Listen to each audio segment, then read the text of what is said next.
Kaharap ang Malacanang Press Corps sa India, malinaw nating sinagot ang tanong patungkol sa ating reaksyon kung nasaan ang Vice Presidente noong hindi masagot ng OVP spokesperson ang whereabouts niya noong araw na yon. Ang sagot natin ay wala tayong impormasyon ukol dito. May nagbalita na papunta siya sa Kuwait pero wala pang hinahain na request para sa travel authority. So maliwanag, future, papunta or pupunta, yan ang balita. Pero wala tayong impormasyon. Pero ang sinabi ng Vice Presidente sa kanyang panayam ay gumagawa tayo ng kwento at sinabi natin daw na siya ay pumunta, past tense, sa Kuwait ng walang travel authority.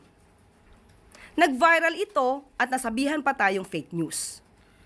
Iyan ang naratibo ng iba pang mga sumusuporta sa kanya. Kaya inalam natin kung bakit naging source na naman ng fake news ang Vice Presidente.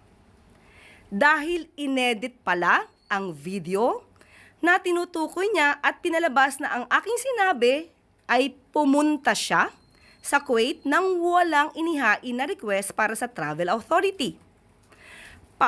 Panoorin po natin muna ang panayam sa Vice Presidente.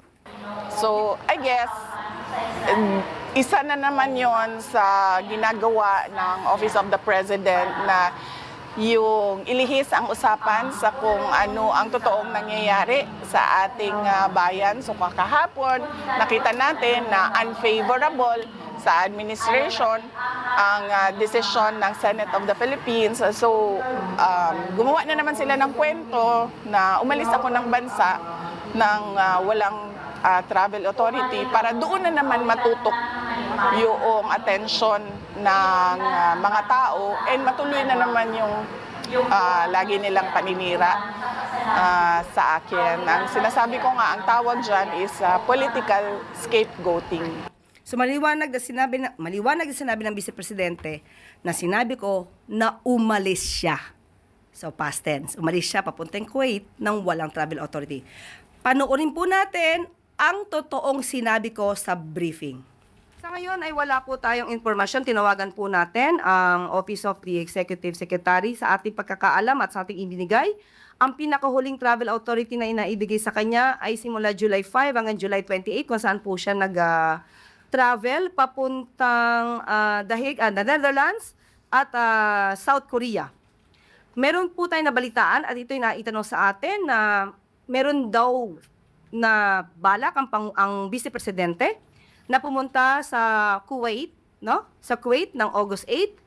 Pero as we speak, wala pa pong naihahain na request for travel authority ang Vice Presidente sa sinasabing pagbabiyahe. Pero ito ang lumabas na edited video na pinapakalat nila laban sa aking sinabi. Panoorin po natin.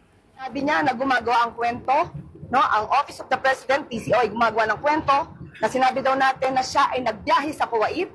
Ang Vice Presidente na pumunta sa Kuwait, no? Sa Kuwait ng August 8. Pero as we speak, wala pa pong naihahain na request for travel authority ang Vice Presidente. Nagbintang kasi siya ng negatibo Okay na. sa Office of the President at sasabi gumagawa kami ng kwento. Okay? So in other words, yung sinabi natin na wala tayong informasyon at may napabalita na siya ay pumunta or pupunta sa Kuwait, na-edit po yun. Maliwanag. So ganyan sila gumawa ng peking balita. Kaya nagiging paulit-ulit na source of fake news ang Vice Presidente. Dahil sa ganyang mga klase na video na ine-edit. Edited. Fake news again. Hindi naman mahirap maging responsable, lalo na sa pagsagot sa mga tanong ng media. So sa mga kababayan natin, maging mapanuri po tayo.